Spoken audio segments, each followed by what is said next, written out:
Isang mapagpalang araw sa ating lahat mga kapatid. Ako muli si Adrian Bernales ng Batch 3 at itong aking daily devotion. At ngayong araw ay pag-uusapan natin ay kung madalas ba magselos ang partner mo o jealousy. At ang Bible verse natin ngayong araw ay Exodus chapter 34 verse 14. Sinasabi sa ating scripture ngayong araw ay, "For thou shalt worship no other God, for the Lord, whose name is jealous, is a jealous God." Pag naririnig natin ang salita jealousy, madalas na pumapasok sa ating isipan ay ang pagiging possessive, pagiging insecure, o minsan toxic na selos. Pero alam nyo ba na may pagkakaiba ang selos ng tao sa selos ng Diyos? Ang jealousy ni God ay hindi base sa pagka-insecure, kundi sa isang banal at makatarungang pagmamahal. Hindi ito selos na nagmumula sa kahinaan, kundi sa kabanalan at kabutihan ng Diyos. Pag-usapan natin ng mas malalim mga kapatid. Ang konsepto ng jealousy na ang Diyos ay tatawag na jealous God, hindi dahil siya ay marupok, kundi dahil mahal niya tayo ng lubos at gusto niya tayong protektahan. At ang kanyang pangalan, ang kanyang kaluwalhatian at ang relasyon niya sa atin. Kung kaya pag sinasabi niyang, "Ako ang Panginoon mong Diyos," ibig sabihin nun ay siya lamang ang dapat ang sentro ng buhay natin lahat. Hindi siya nagkaselos tulad ng isang insecure na tao, kundi dahil may covenant siya sa atin. At bilang kanyang mga anak, ayaw niya tayong mapalayo, masaktan, o sumamba sa mga bagay na hindi naman karapat dapat sambahin. Para naman sa ating teaching ngayong araw ay unang-una, God's jealousy protects His glory.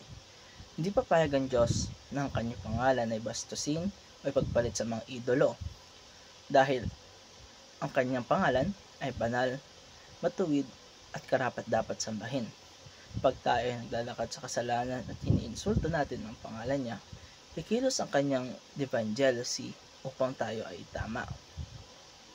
Dalawa, God's jealousy is for us, not against us. Ang selos niya ay hindi para tayo i-condemn, kundi para tayo ibalik sa kanya. Parang isang ama na nagsiselos sa kanyang anak na napapalapit sa maling barkada, at hindi dahil siya ay galit, kundi dahil gusto niyang mailayo ito sa kapamakan. Ganun din ang ating Panginoon sa atin. His jealousy is a protected love. Katatlo ay God's jealousy treasures covenant relationship. Kung gaano kahalaga sa Diyos ang relasyon niya sa atin, ay ganun din kabigat ang kanyang selos kapag tayo nilalayo ng mga makagawaing mundo. Gusto niya ng exclusivity. Hindi pwede yung sigad lang sa Sunday tapos ibang Diyos na pagdating ng Lunes, Martes, Miyerkules. O kaya money, fame, love life, or self. He wants us all in. Kasi mahal niya tayo ng buong puso. Kaya dapat mahalin din natin siya ng buong puso natin at buong lakas natin. Hindi tuwing linggo lamang. At para sa ating application ngayong araw, ay una-una devote yourself to God alone. Tanong natin ang ating sarili kung dapat ba tayo sa Diyos o may mga bagay ba tayong mas inuuna kaysa sa Kanya. Today is the best time to realign. Let's remind ourselves na si Lord lang talaga ang karapat-dapat na sentro ng ating buhay. Ikalawa, desire God above family, wealth, and prestige. Hindi kasama ang pamilya, pera o tagumpay.